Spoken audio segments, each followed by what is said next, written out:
অভিযানে ঢাকা বিশ্ববিদ্যালয়ের যে শিক্ষার্থী আহত হয়েছিলেন, অর্থাৎ পুলিশ যার উপর লাঠি চার্জ করেছিল, তিনি অবস্থান করছেন চাবাক থানার সামনে এবং ঠিক তার সামনে দেখানোর চেষ্টা করছি আইনশৃঙ্খলা বাহিনী সতর্ক অবস্থায় রয়েছেন।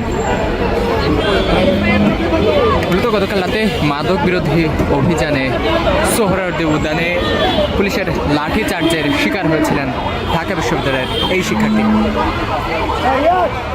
এবং তারই প্রতিবাদে দেখছেন যে ঢাকা বিশ্ববিদ্যালয়ের যে সকল শিক্ষার্থীরা রয়েছে তারা এই মুহূর্তে চাবাক থানার সামনে অবস্থান করছে।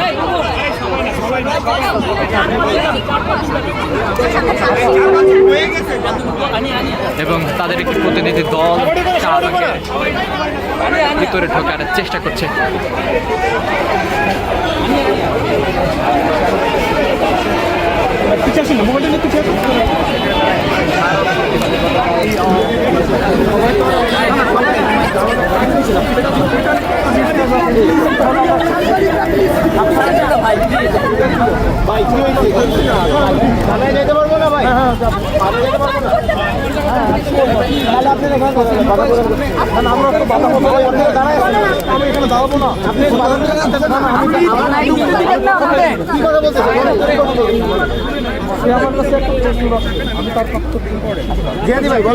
আচ্ছা শ্যামল, শ্যামল, আপনাকে কথা বলি।